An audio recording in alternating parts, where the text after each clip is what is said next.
Hello, everybody. Oops. Here we go. Hello, everybody. Welcome, welcome. I see some familiar names. Good to see you. We're going to wait just a couple of minutes to kick this off because we have a number of people coming. And we'll get started. You are in the right place for success strategies for working mothers. Hello. Welcome. Hi,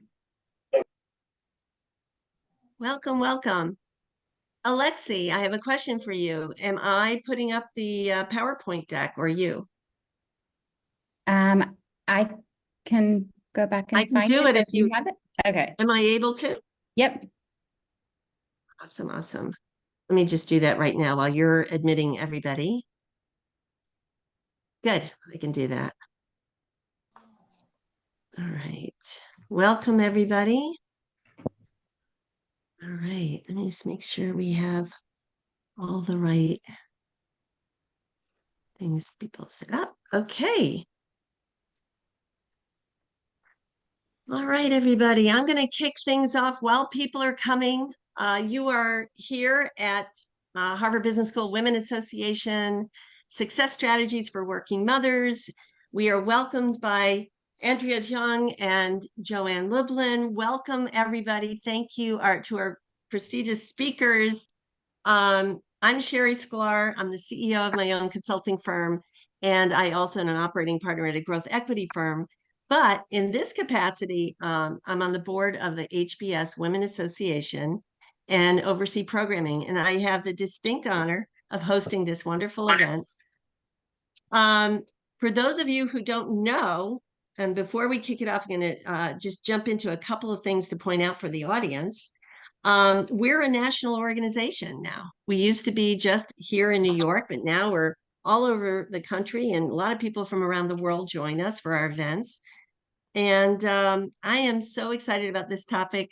Joann and Andrea, welcome, and can't wait to dig in. Before we do, while I'm talking on this slide, you all might notice on the lower right-hand side, you may see a QR code. You may want to click on it or just take a picture of it and follow us on LinkedIn. And secondly, just a quick reminder on the left-hand side, you'll see a little bit about our community values and learning culture as a way that we conduct our events. Please just take a quick read of that. And while you're at it, if you also take a look at your screen and if you click on the three dots on the upper right-hand corner of your screen, you can rename yourself. And for those of you who are from HBS grads, it would be great if you could put your name and then put your HBS class. So I'm going to put mine up here. So everybody who's from HBS can tell whoever else is here. And also familiarize yourself with, please mute yourself, please, while we're talking. And familiarize yourself with the chat. So if we're going to be doing Q&A through this event, actually, we're going to kick it off and have a real good fireside chat. And then about maybe 35, 40 minutes to the chat, we're going to allow you guys to just put in your Q&A. First, could somebody, somebody has their, hold on. Maybe Alexi, do you have the ability to mute people?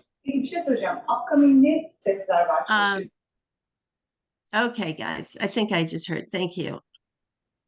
Let me just share with you some upcoming events. We have all kinds of different events, roundtables, fireside chats, and panel discussions of various different topics that are really cool that we're getting feedback from all of you in terms of the kind of topics you're looking for. And we also have in-person events that you can take a look at there in terms, headshot opportunities, breakfast, the second Thursday of every month here in New York, but we're starting to get events all over the country. Please reach out if you have any thoughts or ideas of other events that you'd be interested in. Reach out to me, and looking forward to getting you guys involved. All right, without any further ado, I'm going to stop sharing this and introduce our wonderful speakers. Welcome, Joann and Andrea. I'm going to kick it off by introducing you folks. So, everybody, Joann Lublin is the author of this wonderful book that we're going to be talking about. You can see I have really earmarked it. I love this book. It is so chock full of great stories and information, very inspirational for all of us moms and parents. Joann raised two children while rising to the being management news editor of the Wall Street Journal. She shared its 2003 Pulitzer-prize, congratulations, Joann, inaugurated its career advice column and kept writing that column until 2020. She also blazed the trails as one of the first journal reporters to take maternity leave, resume work, and resume work and obtain a reduced schedule. In 2018, she won the Gerald Loeb Lifetime Achievement Award, the highest accolade in business journalism, and she remains a regular Wall Street Journal contributor. She holds a journalism degree from Northwestern University and Stanford University. And she's written two books about female executives. The first one was Earning It I don't know why I'm not able to read very well today. Hard-won lessons from the trailblazing women at the top of the business world. That appeared in 2016. And then Power Moms, we're talking about, was published in, I think, in 2021. So many great stories for us today. And the stories keep continuing, as we just started talking about this morning. Many legends. I'm going to read from you a little bit about when Joann received the Gerald Loeb Lifetime Achievement Award, because some of the things that they said were incredible about Joann. Many legends have passed through the Wall Street Journal, but Joann Lublin, recipient of the Gerald Loeb Lifetime Achievement Award, is a unique and singular figure in the history of the institution. Joann didn't earn this recognition through one or two big stories, though she has plenty of those, or one or two big awards, though she has many of those, including a Pulitzer. She earned it because every day she worked at the Journal, she modeled the very best of what journalism is all about. Joann served readers by reporting on many of the biggest stories, people, and issues in the business of her time. She wrote about Enron, GE, Steve Jobs' liver transplant. She wrote about the fall of Dennis Kozlowski at Tyco and the rise of women in the workplace. Her relentless drive continued even through her last week of work at the Journal, when she helped deliver an inside look at the boys' club culture at Nike. As one of the first women at the Journal who wasn't a secretary, she has been a particular role model for women, someone who fought for pay equity and management recognition, and who showed everyone that anyone could balance both a family and a demanding career at a time when many thought women couldn't or shouldn't try. So welcome, Joann. That's a hard one to live up to, Sherry, but thank you. It's your own history. It's amazing. Okay, Andrea Jung, welcome so much for being here. Thank you so much. Andrea Jung is the president and chief executive officer of Grameen America, the fastest growing microfinance organization in the United States. Andrea is the former chairman and chief executive officer of Avon Products and a longtime champion of women's issues. Andrea was appointed by Grameen's founder and chairman and Nobel Peace Prize laureate Muhammad Yunus to the position in April of 2014. Grameen America is dedicated to helping women who live in poverty build small businesses to create better lives for their families. Since Grameen America's inception, the organization has invested over $1.7 billion to more than 133,000 low-income women across the United States. Andrea is the longest-serving female chief executive in the Fortune 500 and is respected as a trailblazer for women. Woo-hoo! I like Way to go.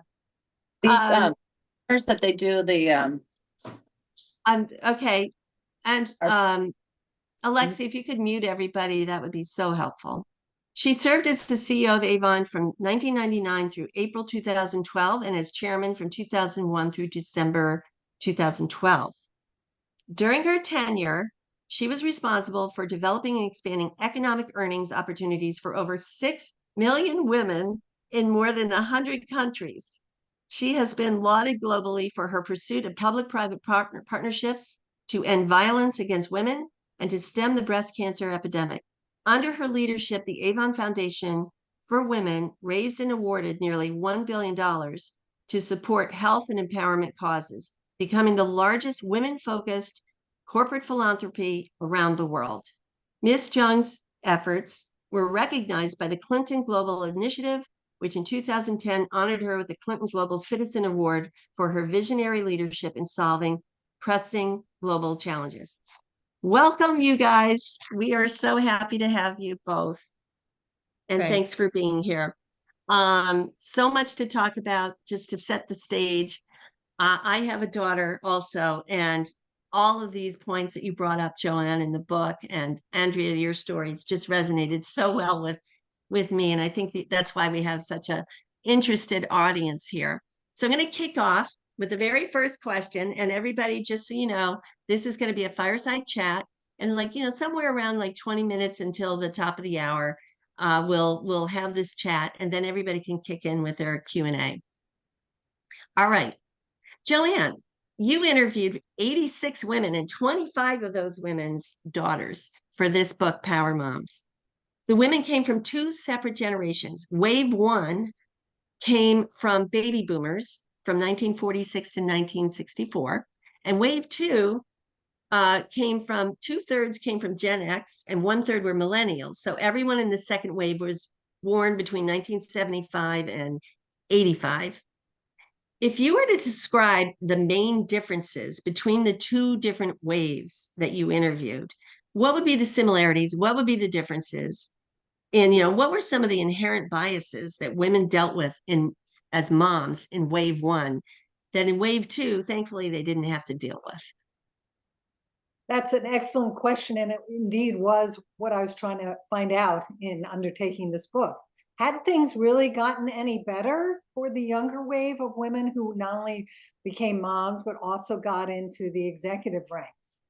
Clearly, it was not easy to be a working mom as a boomer, much less be a working mom and also an executive. And I think that was really exemplified by one of the baby boomer moms who was a vice president at a real estate company when she becomes pregnant. She's the only female VP in this real estate company in New York. And all her male colleagues assume that she's going to quit and not come back to work after her baby arrives. And so to prove her male colleagues wrong, she takes 0 maternity leave, even though she could have, because she wanted to demonstrate to these men that she was really committed to her career and not simply a working mom.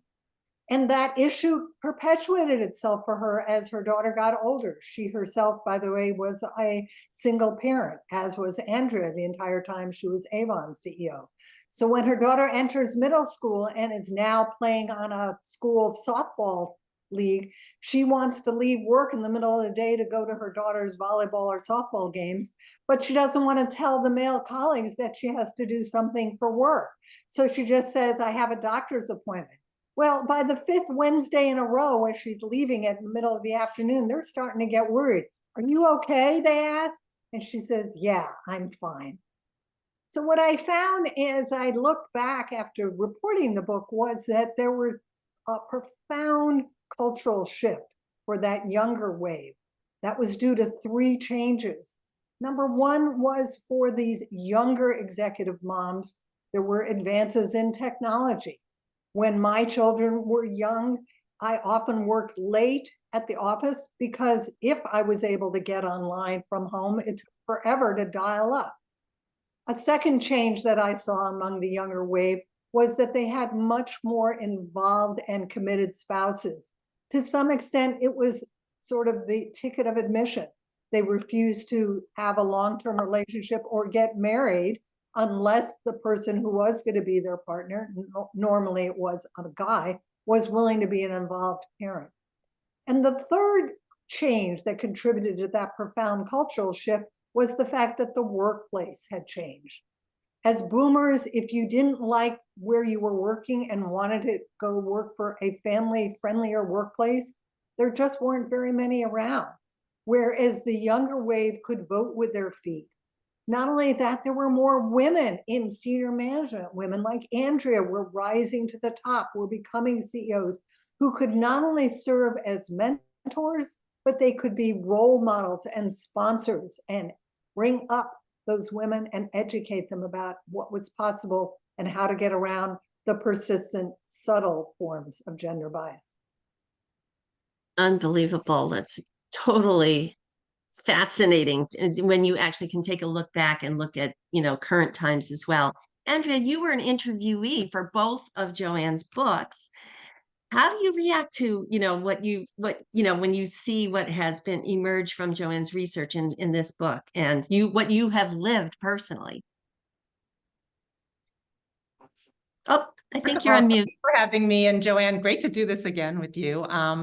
Yes, I was an interviewee in both of Joann's books, and just a comment, as someone who was a colleague of Joann's on the other side as a corporate CEO, and she was covering Avon. I mean, to me, first and foremost, she was a power journalist, but also to learn that she was, a power woman rising through the ranks of a very male-dominated industry, journalism and publishing, as well as a power mom when I learned that she had kids. It is, especially in that time, we were just, one of a few in our respective industries trying to kind of break through and pave the path. And so there is a kindred learnings from others. And I think the book really, I was interviewed, but also just reading it and reading all these other women who some I knew, but some I really didn't know their stories. It gives you a sense of really community and an ability to have a collective way of showcasing and helping the next generation. I mean, I kind of lived this exact transition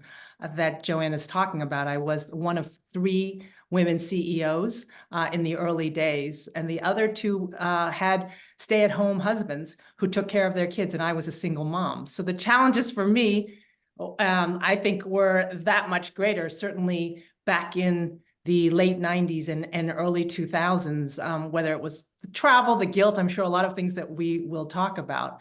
But when I sort of look at, and I have a daughter who is 34, who just happened to have a baby 6 weeks ago. Congratulations. So I'm a very excited new grandmother. But when I just look at what's changed, it's a combination to me of policy, federal policy, as well as company policy, and then also just culture and the times. So I'm on the optimistic side of things here, that things are changing for being able to really have that kind of career and balance. I mean, I had 6 weeks maternity leave. There wasn't such a thing as paternity leave.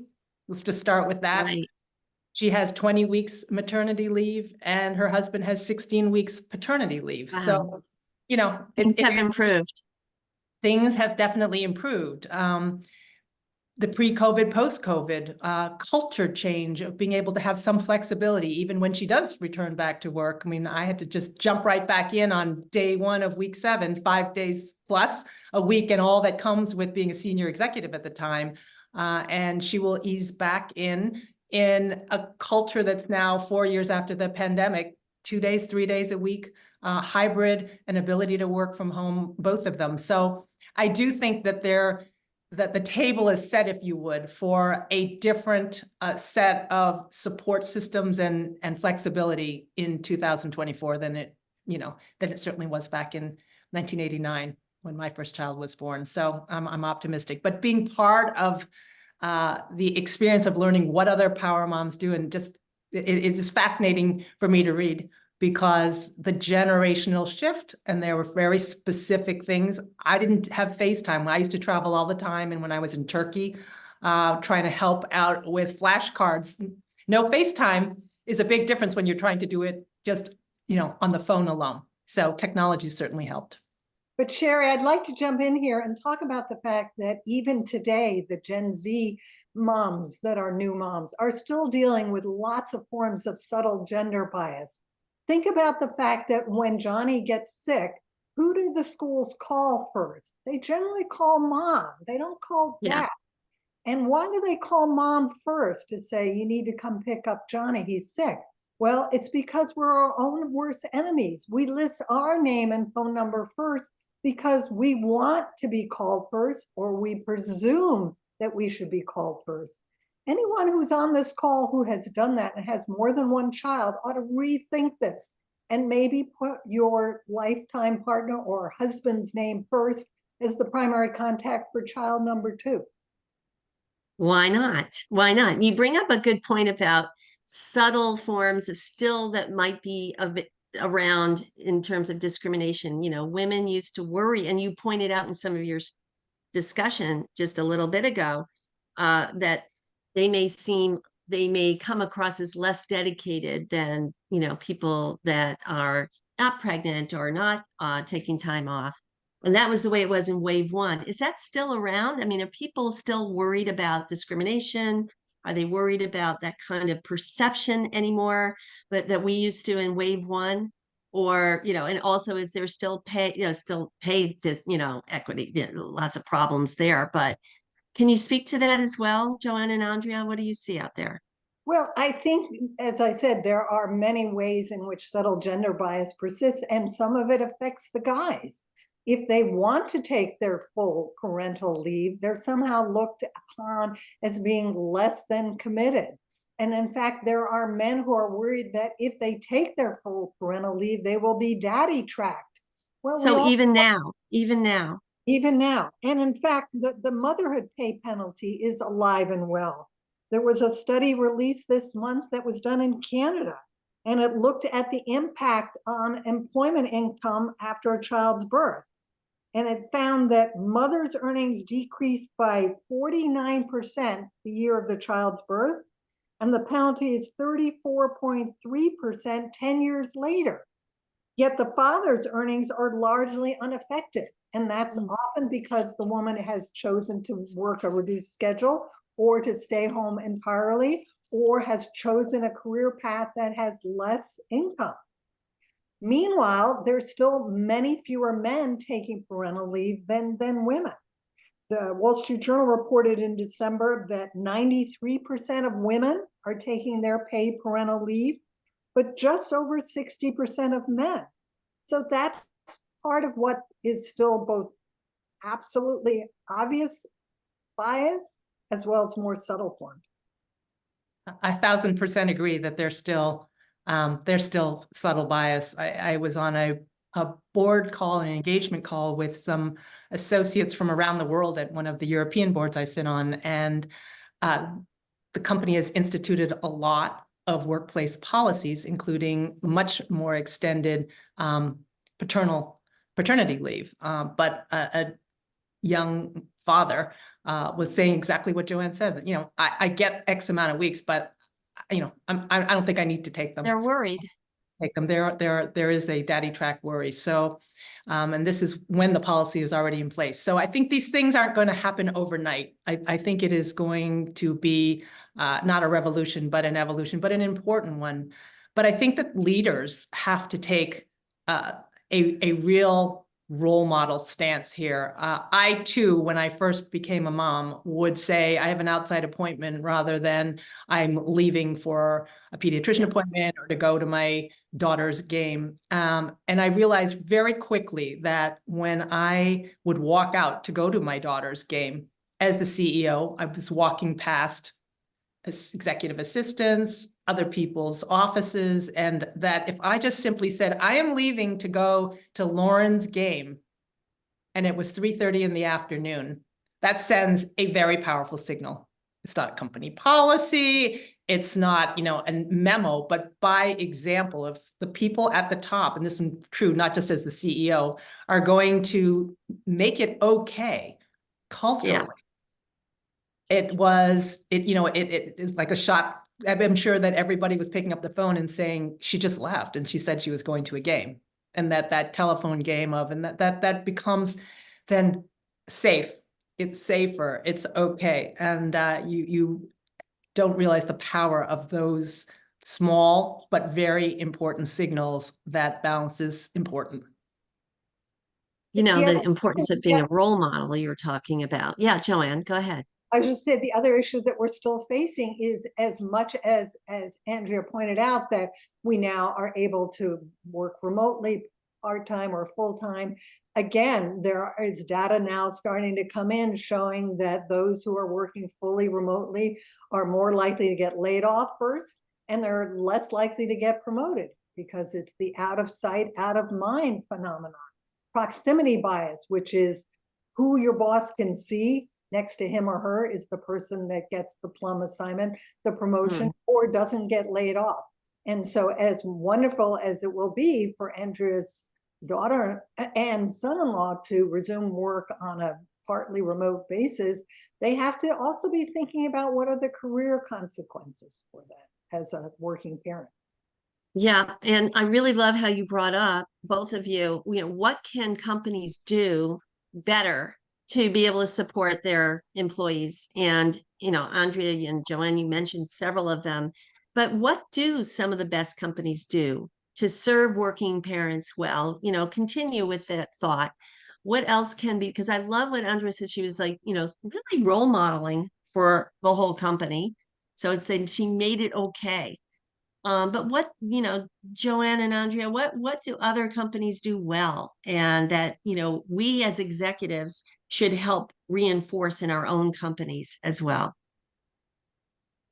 Andrea, do you want to jump in? I can just give one example, and this is something that we did start at Avon, which was a very fascinating thing to study X amount of months and then years later, which is kind of a real relook at job sharing.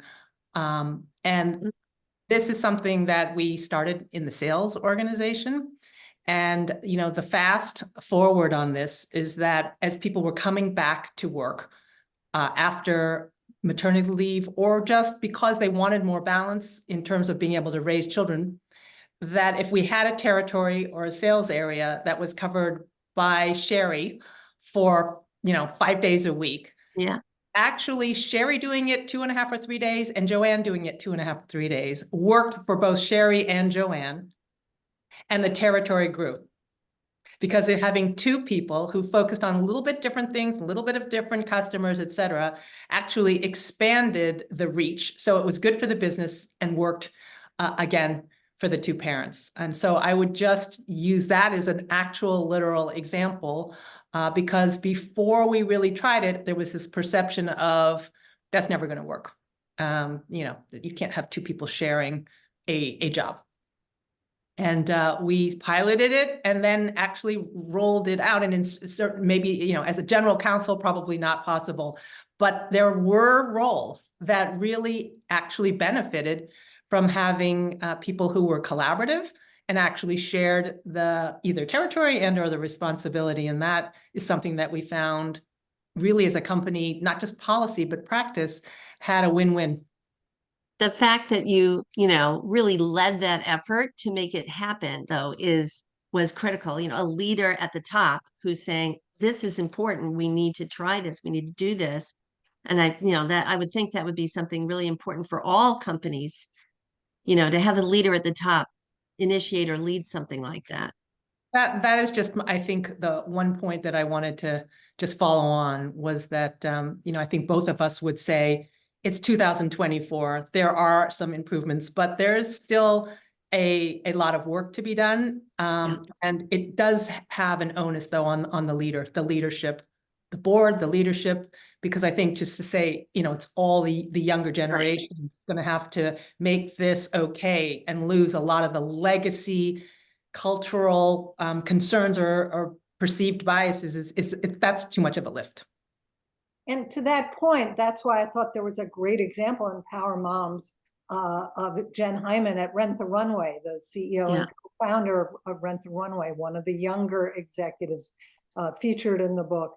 When she liberalizes the parental leave policy at this startup, she discovers that, once again, relatively few men are taking their allotted paid time off.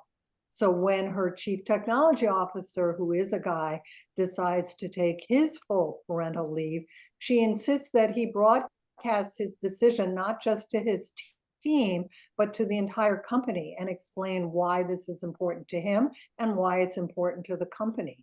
And lo and behold, once the CTO does this, after that, there's not a single guy who doesn't take his full allotted parental leave.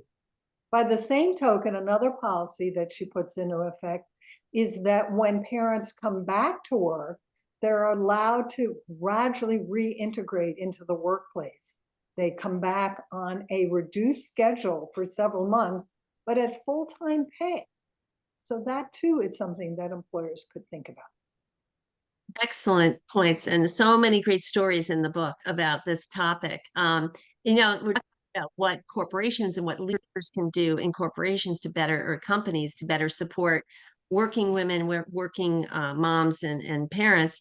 What about what women, what moms and parents can do at home? What kind of control can they take? Let's talk about a concept that you brought up in the book called work-life sway versus work-life balance.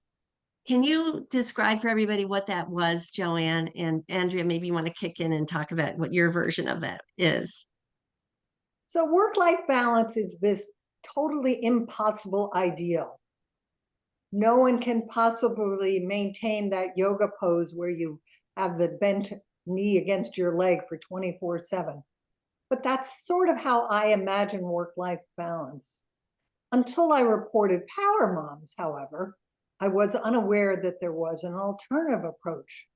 One of those younger Power Moms introduced me to this concept of work-life sway. It's the idea that when we need to be focused on a work task, we give 110%. But if life intrudes, whether it's a screaming child or the washing machine overflowing or the dog barfing on our lap during the Zoom call, we sway out of work mode into life mode and we give 110% to the issue at hand. But we don't give ourselves a huge guilt trip over swaying back and forth. She gave me a great example of how this applied to her. She was working late one afternoon at her office in Manhattan when a video text pops up on her phone. Her toddler son has just taken his first steps. And her nanny knew that she would want to see it happening live. Well, she not only wanted to see it happening live, she wanted to be there. So she left work early to be with her child. But then I'm sure later that evening, she swayed back into work mode as needed. The whole idea here is to ditch working mother guilt, another really important concept, and an entire chapter devoted to that subject in the book, which was a topic, by the way, suggested by one of the executive moms who was featured in Earning It, like Andrea, and makes a repeat appearance. There are about a half a dozen of them who show up in both.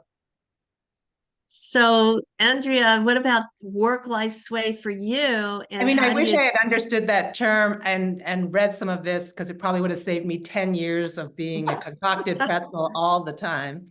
But Me my too. version of it, really, my version of it would be, and it took time to learn. I certainly had a lot of working mom guilt in the beginning, but in the realization, the stark but critical, catalytic realization that you cannot have it all. This concept of there can be a perfect day, and but not a perfect, perfect balance, and that comes from making choices. And some days, when I was the CEO of Avon would lose, and some days the children would lose. But the art and the science then became making sure that it was the most important days for both. So did I miss meetings at work? Absolutely. Important board meetings? No. Did I miss a game? Yes. The most important concert? Never. So it was this matter of making the choice. And then just living with that choice. The real art of me finally finding what I would say was a peace about it all was to ditch the guilt. Because even when I was making the choices at first, I would feel guilty about the thing that I was leaving behind. I would think about that meeting, or I would think about that game. And when I got to the point where I would be, I'm 120% in now, 200% into what I'm doing. And that meeting is that meeting. They'll figure it out later. Or I missed that game, but I'm going to be at the next one. And so can I just be fully into this meeting?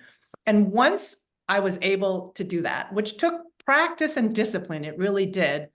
It really became a very, very different opportunity to savor and practice being 100% in, always 100% focused on what you do choose, and then just kind of letting the other thing go. And that was critical. One of my stories that I think probably says it all was I was invited to the White House to be at a luncheon of CEOs, the only woman invited. There were only two of us, but I was the woman invited to be around the table with George W. Bush, talking about expatriation of foreign taxes. Some things never change. And I remember, I know. I remember that it was also the same day that the morning of was sending off my daughter to her first time at a camp. And, it was one of those 1 second realizations that George W. would forget about who was at lunch probably, hours after the lunch was over. And my daughter would never forget, one way or another, if I was there or I wasn't there. That's funny. And so I didn't go. I ended up having opportunities to be at the White House and be at dinners later on. But I never look back, because you have to make those trade-offs and those decisions. And by that time I had perfected in this sway thought, not feeling guilty or worrying about why, or will I ever be able to opine on that subject matter to the President of the United States again. I didn't think about it after that. And can I chime in here? Yes, please. So to that point, what we think is some horrible thing that we missed for our children, that we're going to be forever branded as being a lousy parent, it turns out is not really all that important in hindsight to the child. So one story that did not make it into Power Moms involved a mom who felt totally guilt-ridden over the fact she had to be at an off-site meeting with her team on the day her daughter turned 12. It was so guilt-ridden an exercise for her that she insisted the entire team join her in a conference call and sing the daughter happy birthday, right? I then interview the daughter. This is one of the 25 daughters of the Boomer Mom. So I interviewed for the book. This is now 15 years later. And I said to the daughter, do you remember how you celebrated your 12th birthday with your mom? And she said, of course I do. My mom had my party on Saturday, because all working moms have birthday parties on the weekends for their kids. She baked one of her special cakes and I had a fabulous time. I said to her, that's funny, because now it's 15 years later, your mom is still guilt-ridden over the fact that on your actual birthday, she was out of town. To which the grown daughter said, she was? Great story. That's good. And this thing about guilt is really, it's afflicting all of us all the time. And I love the way, Andrea, you also said, you make a choice and you made it, pretty, a pretty interesting choice.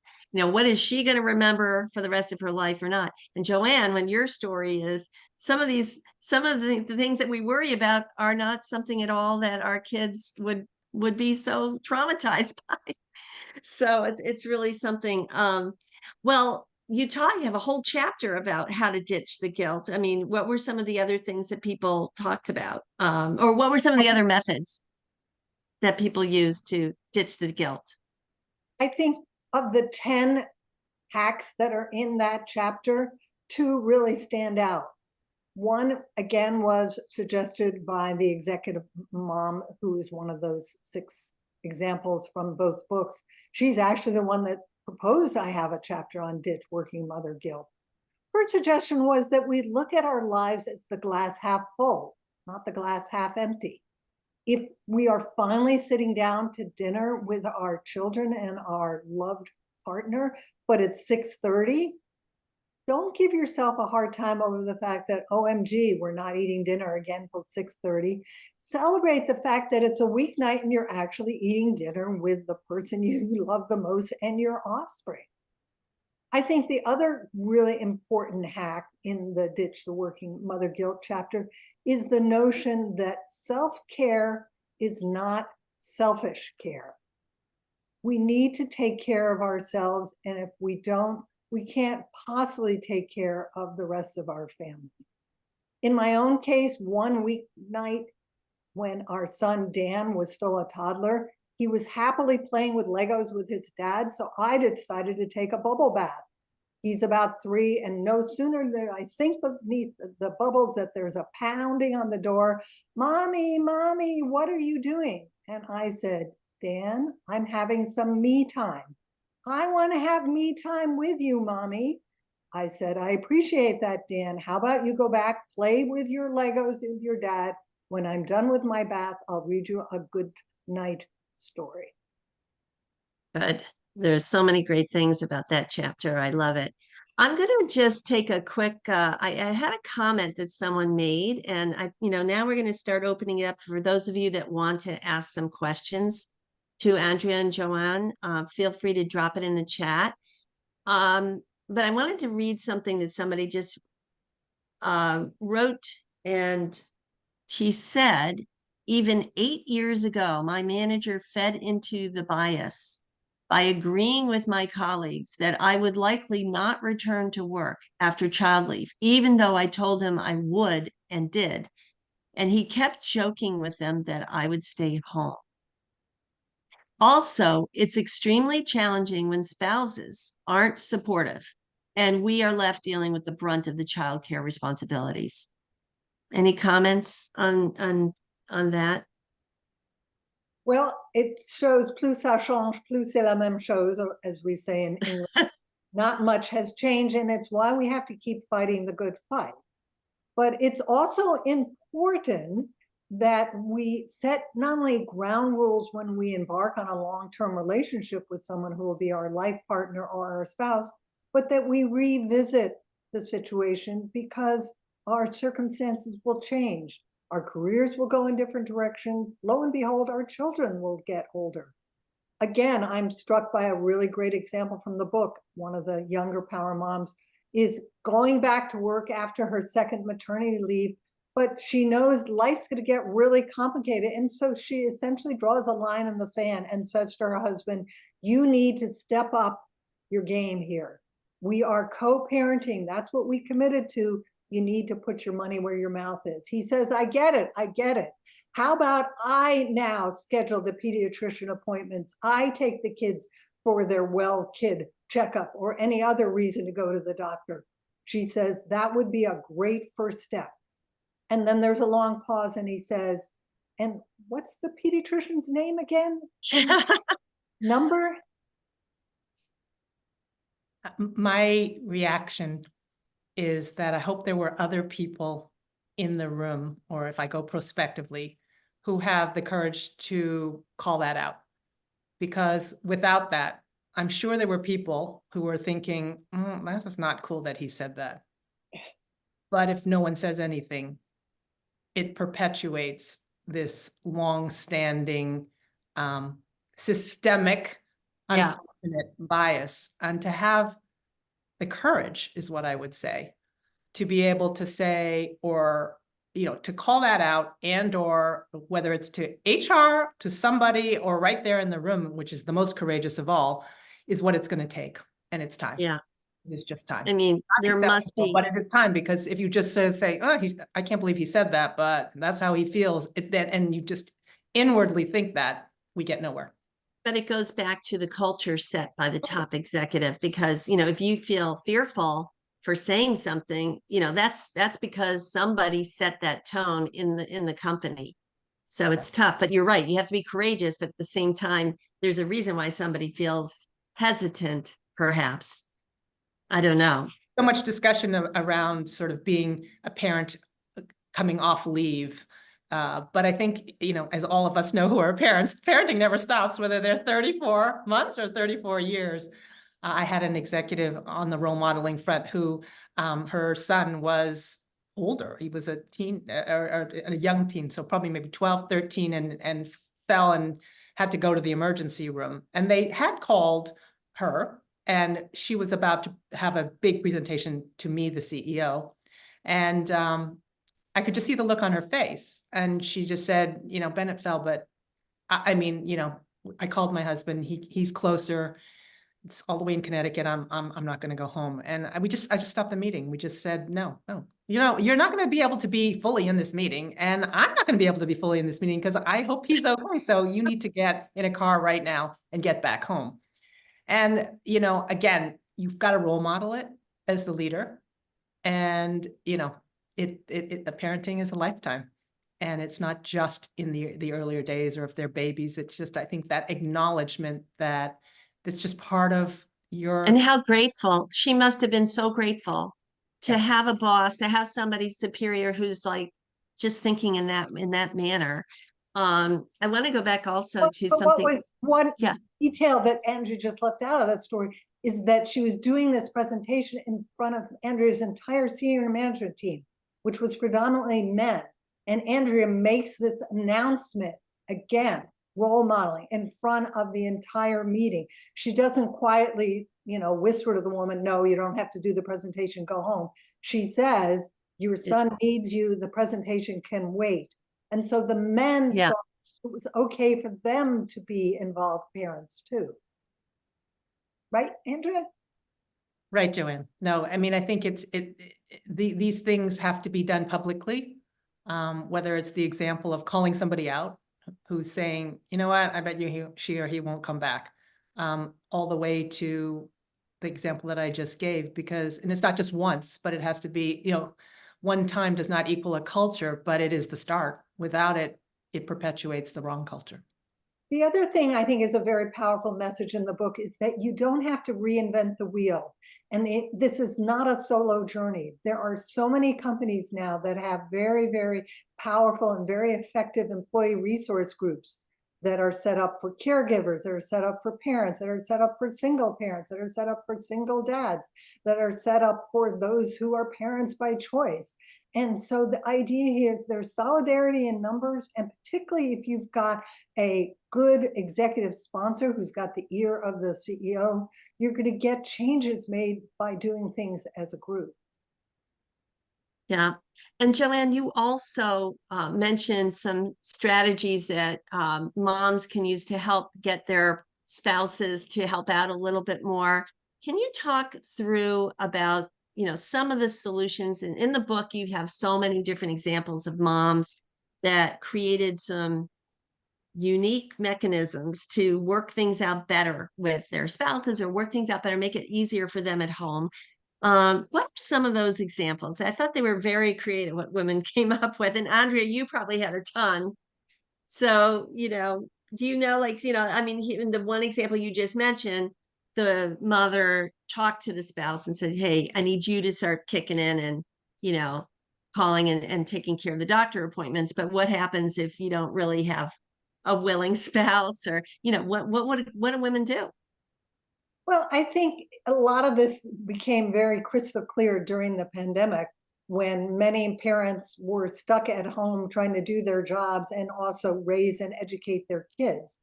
I did actually re-interview a couple of the younger women once the pandemic hit to find out what they were doing.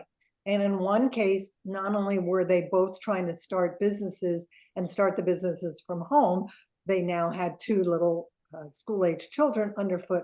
So they essentially put together an Excel spreadsheet, and they drew this up every Sunday night, in which they essentially mapped out their day, hour by hour, who was going to do what, who was going to be overseeing the kids' schooling, who was going to be taking care of meals, and what block of time each one had each day to essentially try to keep getting their startup off the ground.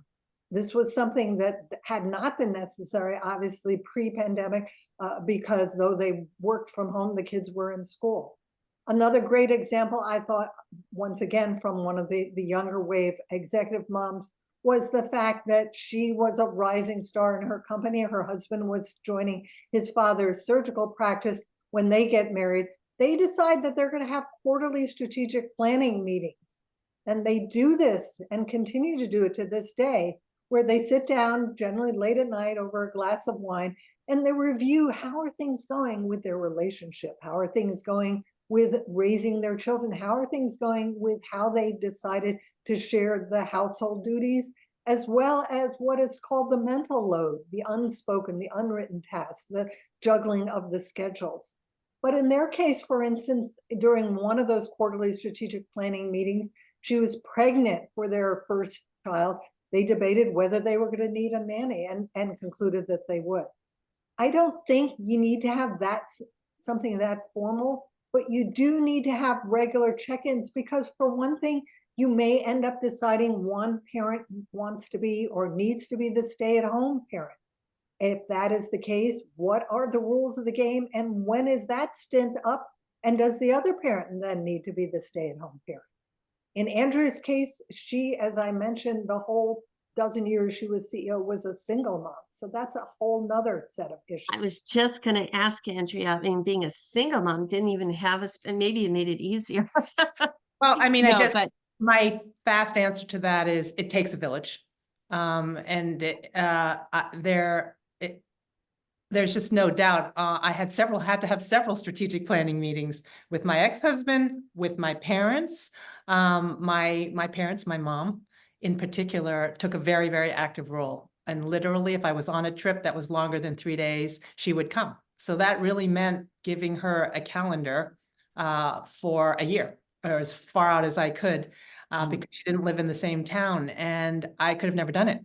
Absolutely could have never done it without my mom. And so when I do think it did, in my case, it did take a village, and you make it work. But that thought that I can't do this by myself. We may not be married and living in the same place, or you might be a family not living in the same town, but how can we, join in so that I can get some support here? And that's how I had to make it work over those years.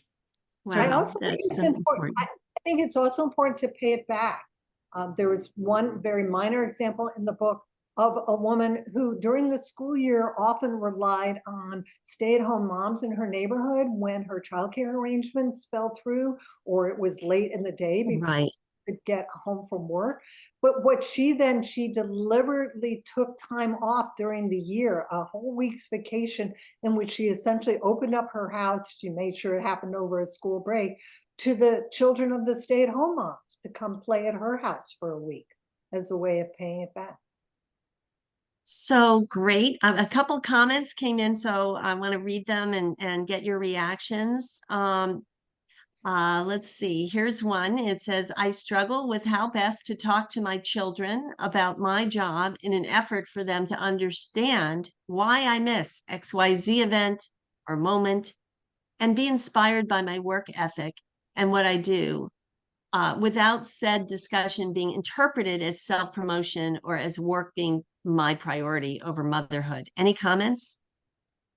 I would say that the most important thing that has made a difference in how my children today, as both grown children, recollect my work, and I think they would first, I remember, of course, the nights I wasn't home or the calendar nights with the ex, they are, they remember, well, you made it to the top. We're really proud of you.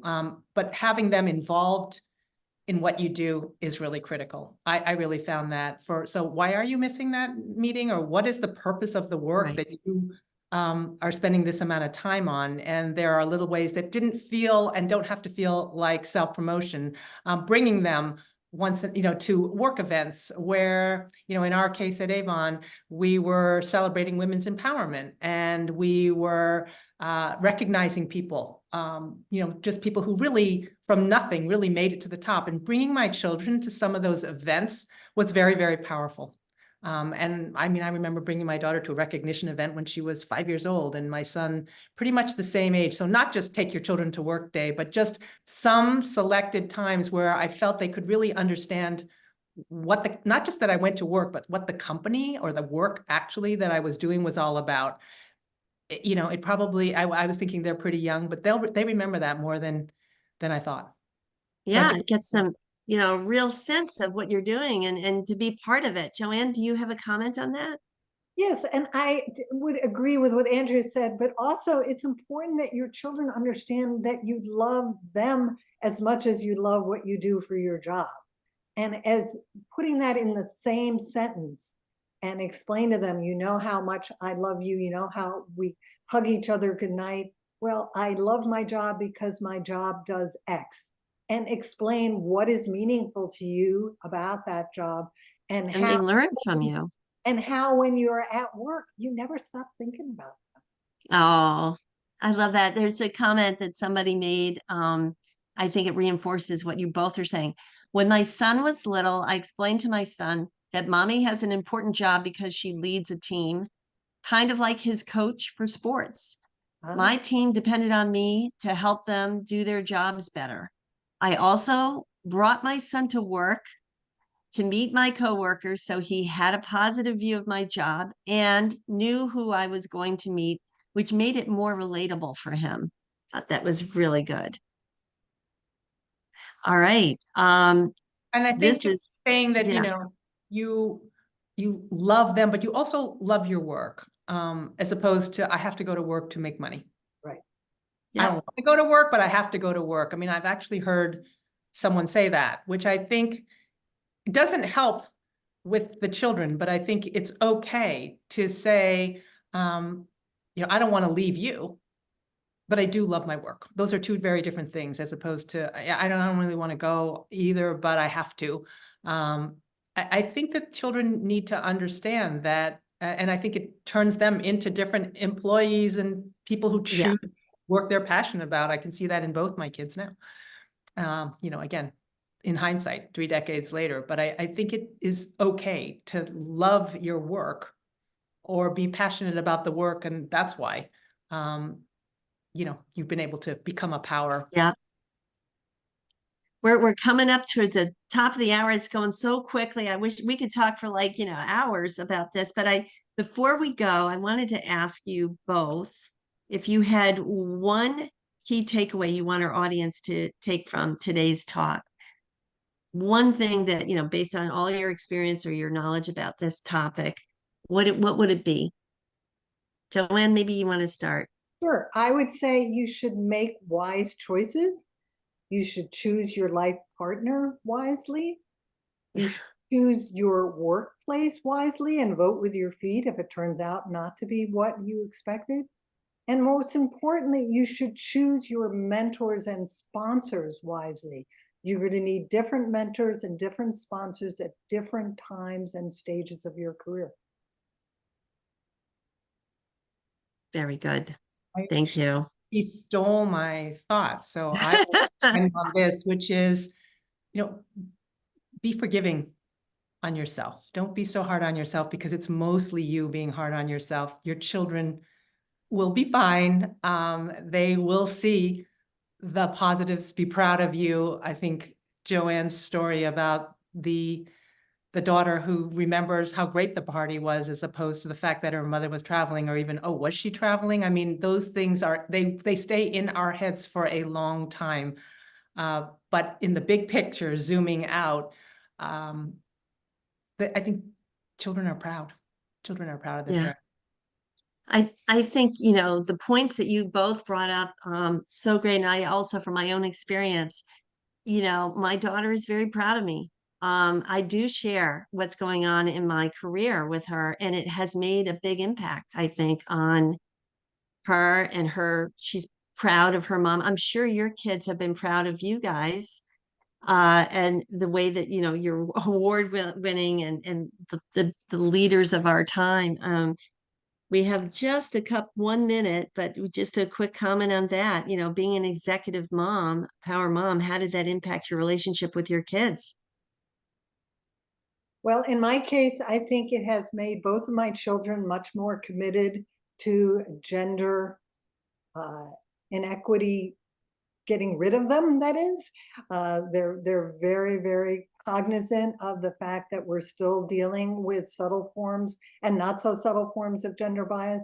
And they are both working, I believe, to make it different for their generation and the generations to come.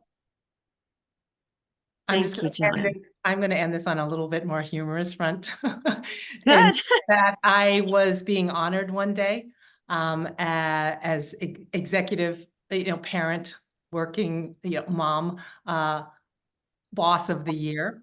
And it was going to be at the Waldorf Hotel with thousands of people. And that morning, my son woke up and we had a whole to-do, and he looked right at me and said, "You are not the boss of me." And so it put a really big reality check on it, because at the end of the day, your mom, you may be power mom or power executive and working mother of the year, according to some, but you're just the mom they love. And there are days where they're going to say, "I have control here, not you." Oh my gosh, that is so funny. Good. So many great conversations with our kids as a result. Listen, I want to thank you both. It's so amazing that, we're so privileged to get your input. Um, I wanted to say, there you go. We have Joann's website and her email right there in the chat. Everybody, you could learn more and you can order her book right there on her website. And feel free to reach out, and any questions, feel free to come back. We're so happy everybody was here. Everybody's saying thank you, Andrea and Joann, for being here. And it was a fabulous talk. I want to keep going. Thanks, guys. That was beautiful. Thank you. Thanks for having us. Loved having you. Oh, it's still coming in. Just take a look at those comments. Everyone's saying thank you. And don't forget, if you buy a hardback version of my book, you can get a sticker autographed by me, peel off the back and put inside, and you can claim then you have an autographed copy. All you have And to the do way they do that, they have to email you or what? is they should email me their snail mail address to get that free sticker.